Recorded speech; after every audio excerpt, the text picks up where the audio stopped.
안녕하세요. 김동섭입니다. 2월 25일 아침 시작하도록 하겠습니다. 오늘 새벽에 끝난 미국 시장은 혼조세로 마감했죠. 요 근래 미국 시장이 박스권 상단에서 또다시 밀리는 흐름이 나오고 있는데요. 그 와중에 나스닥은 1.2% 정도 하락하고 마감합니다. 종가가 거의 최저가가 되는 그런 흐름이었는데요. 미국 시장의 하락의 원인은 한 두 가지로 지금 보는 것 같습니다. 첫 번째는 얼마 전에 트럼프 대통령이 취임하면서 캐나다하고 멕시코에 25%의 관세를 매겼다 이런 얘기가 있었죠.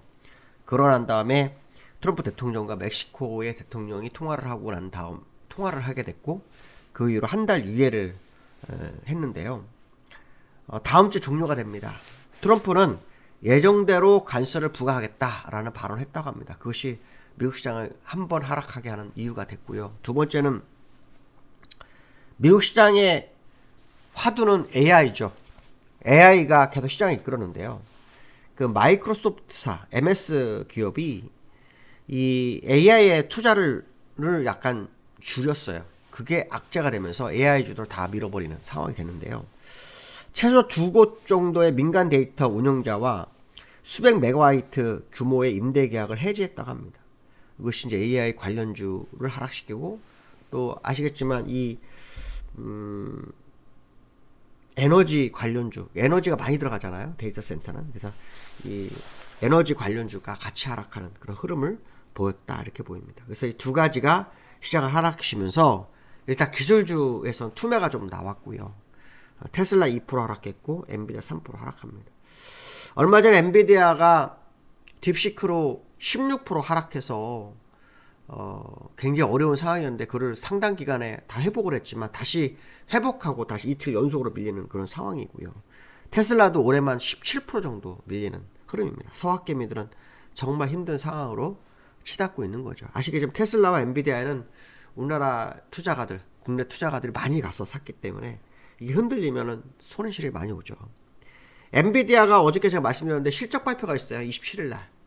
시장에서는 엔비디아가 이 실적 발표 통해서 지금의 뭐랄까 약간 약세의 흐름을 반전을 가져올 거냐라는 생각을 좀 하는 상황이다 이렇게 보시면 될 것 같고 저는 이제 블랙웰 실적이 나쁘지 않을 거라고 판단하고 있거든요.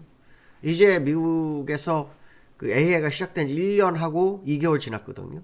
이 정도면 여전히 따뜻한 시점이죠. 핫한 시점이기 때문에 실적이 벌써 꺾이지 않습니다.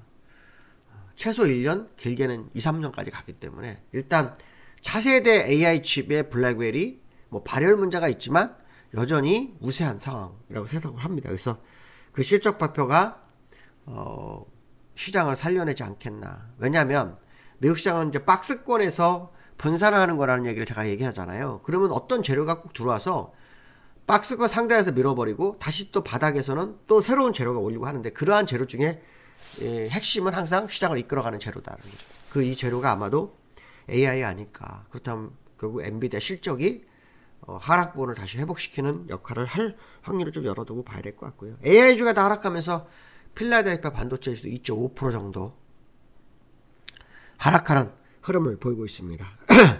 죄송합니다. 이번 주에 미국 시장에서는 오늘 밤 개인 소비 지수의 발표가 있거든요. 연준이 그렇지 않아도 금리 인하를 좀 늦추고 있는 상황인데 지표가 조금 둔화돼야 되잖아요. 그래서 개인 소비 지출이 둔화가 되는지를 한번 확인해야 되겠다 이런 말씀을 드리고 싶습니다. 그래서 미국 시장은 오늘 개인 소비 지출 그다음에 27일 날 엔비디아 실적으로 시장의 발성을 다시 변화를 가져오는지를 한번 찾아볼 필요성이 있겠다 이런 해석을 할 수 있고요.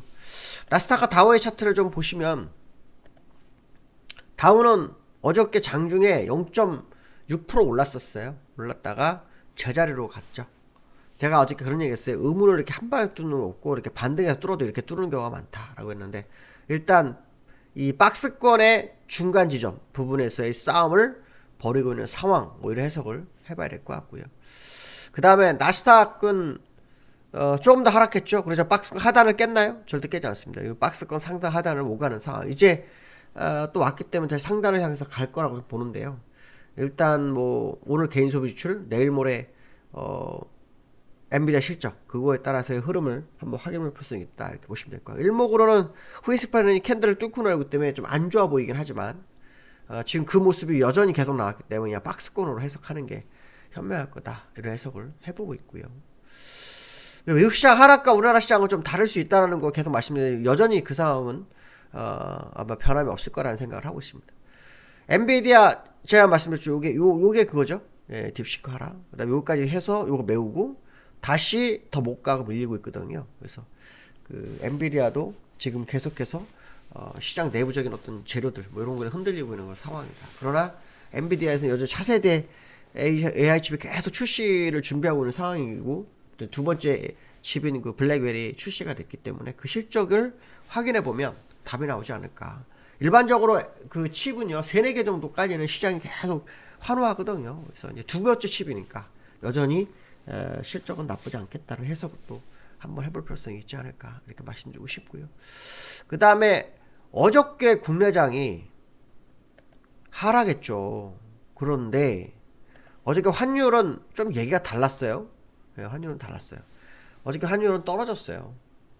1427원. 지금 야간에서는 1424원까지 제가 밀린 걸로 알아요. 그러면 어제 오늘 해서 이틀 동안 10원 한 13원 정도가 하락한 거죠. 14, 조금 올랐네요. 1429원으로 올랐는데 2원 올랐습니다. 그래서 어제 환율은 떨어졌는데 주가도 떨어지는 묘한 흐름.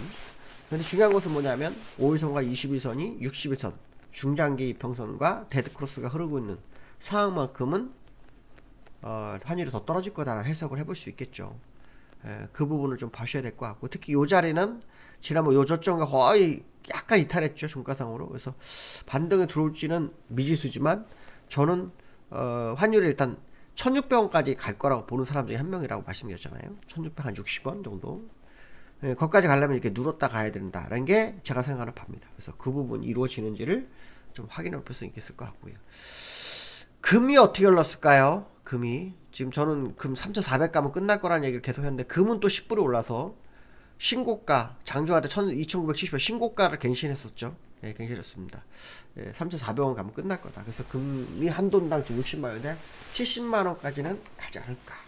그럼 거기서는 팔아야 되지 않을까. 물론 뭐 그건 아무도 알 수 없죠. 그죠? 아무도 알 수 없지만 그냥 예측상 차트상으로 3400불 정도까지는 갈 수 있는 공간이 충분히 있기 때문에 그게 된다 그러면 실물에서도 그 정도 변화는 있지 않겠느냐 이런 생각을 해보는 거죠. 한 10% 정도 오르니까요. 그러면 66만원.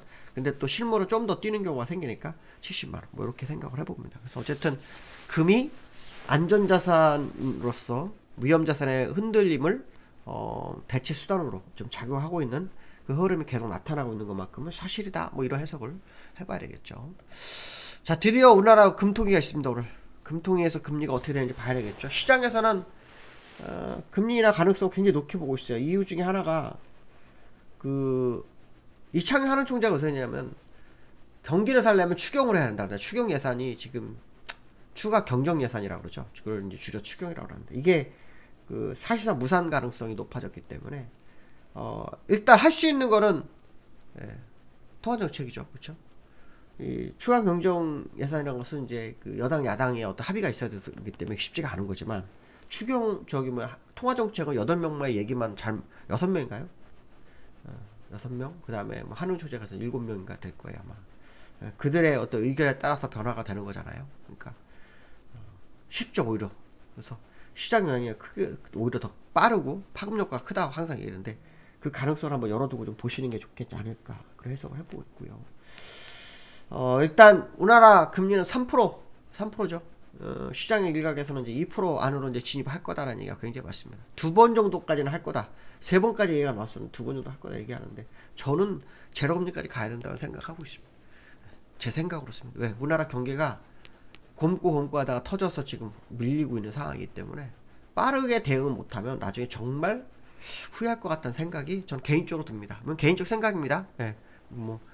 제가 옳다 안 옳다 그게 아니라 개인적으로 제가 봤을 때 저는 아마 저를 오랫동안 요런 거 그 금리에서 보신 분 아시겠지만 제가 거의 정확했거든요. 지금까지는 미국도 금리 인하 시점 제가 미리 얘기했는데 나중에 1년 뒤에 하고 막 그랬었는데 저는 그렇게 생각하거든요. 미국도 지금 금리 인하 지금 하는 게 맞을 거라고 보거든요.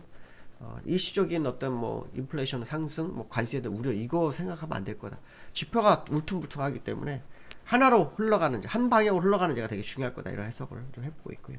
코스피가 어저께도 하락을 했어요. 근데 양봉으로 끝났는데 어저께도 0.3%로 끝났죠. 장중에 1%인데 줄였어요. 오늘 밤 미국債하락했기 때문에 나스닥 하락했을 때 조금 밀릴 수 있지만 금리 인하가 만약에 오늘 이루어지면 또 얘기가 다를 수 있다는 생각을 많이 하고 있습니다. 그래서 그 부분도 한번 확인해야 되겠죠. 중요한 것은 뭐냐면 수급적인 부분인데 이 수급적인 부분에서 외국인의 매도가 계속 쌓이고 있어요. 그렇죠? 외국인의 매도가 쌓이고 있어요. 외국인들이 매수를 해야 되는 시점이라고 저는 보거든요. 아시겠지만 1조 7천억 매수하고 그걸 다 매도해서 여기서 다 내리려다가 다시 역공격을 당하기 때문에 지금 매도하고 누르고 싶은 생각이 있을 수 있거든요. 근데 많이 올라가게 되면 결국 외국인들이 시장을 끌어올리는 주체가 될 수도 있다는 생각을 하고 있거든요. 그래서 외국인들의 매수가 이루어지는 거 한번 보셔야 될 것 같고 특히 삼성전자의 흐름을 한번 지켜봐야 될 것 같다. 이렇게 말씀드리고 싶습니다. 오늘 여기까지 하겠습니다. 감사합니다.